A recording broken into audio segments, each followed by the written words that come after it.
heavily proselytizing around the time of Christ and even afterwards.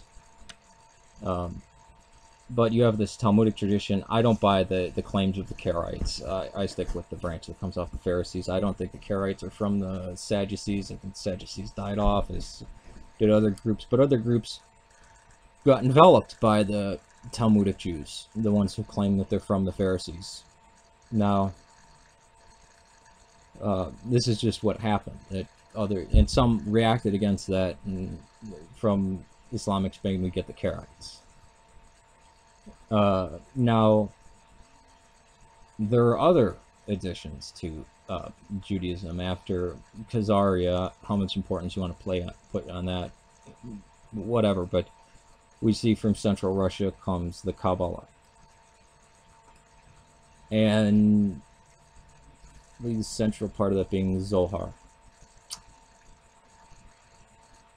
Which doesn't sound like somebody studying Kabbalistic, or not Kabbalistic, Talmudic Judaism. Sounds like another strain, or maybe people's different beliefs coming in to Judaism. Again, that in itself might offend people, might offend any Jew that's watching this. So if you want to put a date for when modern Judaism begins, when did Protestantism begin? The Protestants would say with Jesus, but historically we can have to say with people like Luther and Calvin and the King of England, right? Henry VIII. And sometimes Anglicans won't even call themselves Protestants, right? So historically you'd have to say somewhere around the late Middle Ages to early Renaissance. Now, does that mean that they're not descended from the traditions of the Pharisees? I don't think you can say. I think that they are descended from the Pharisees. Did they have an accurate portrayal of temple worship? No, of course not. They're not going to have any portrayal of that. Is Christianity an older account of Judaism?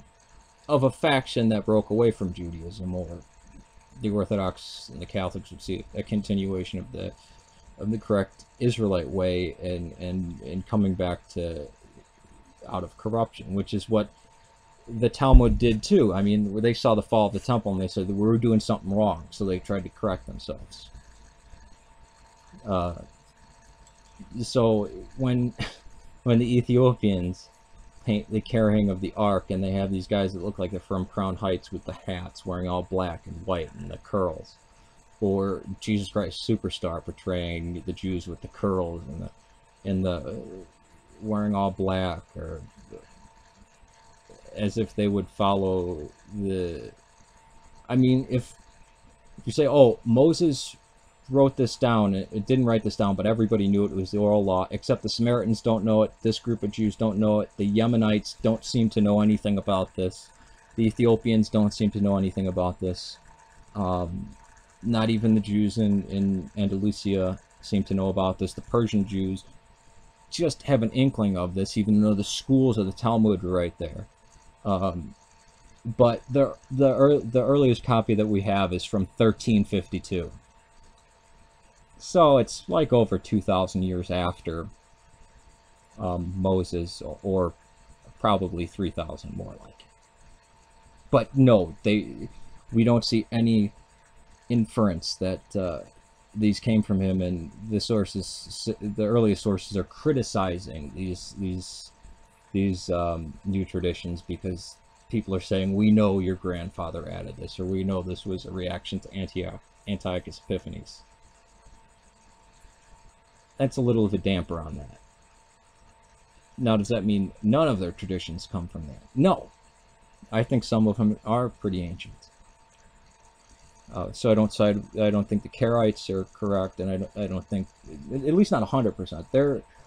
They're true to the fact that, yeah, you can't bring a new interpretation of the law, or the law that cancels out Moses. Moses is the gold standard. Nothing can go against him. Sometimes you get this very extravagant way of, you get guru worship, as sometimes you do in Christianity, where, you know, a sage will say something and it goes directly against Mosaic law, but then say, no, this is how you follow this rule, and it's doing the exact opposite of the rule that God gave to Moses. No. In Christianity, we're not allowed to do that. We just say those aren't practiced anymore because of this. We don't go in a circle to say, oh, we're still slaughtering goats in the temple, but this means, you know, we have to never slaughter a goat in the temple and never dedicate it to God. Or see, we're keeping the kosher laws by eating only, you know, shellfish, vultures, pigs, and horses and camels, and you know, you eat nothing that doesn't have a cloven hoof and choose the cud. So let's eat everything that doesn't have a cloven hoof or choose the cud. You can't. That's screwy. And even what is it, the Pesach or whatever, and tefillin, the phylacteries. There's no evidence of this existing, even 1,000 years ago. There's not. Am I speaking against Judaism? No, because the Jews aren't going to watch my channel, and what does it matter what I say? If they believe in doing that, do that. I just don't think it's linked to Moses anyways. In fact, I think we can show that it's conclusively not. Let the word of the Lord be on your heart and your right hand always. Or on your forehead and your right arm. Well, you know, we know what the Semitic people knew that to mean.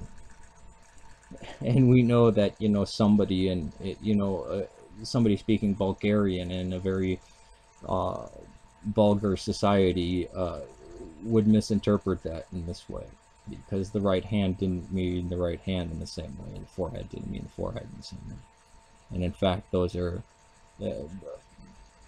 hyper constraining translations of them. But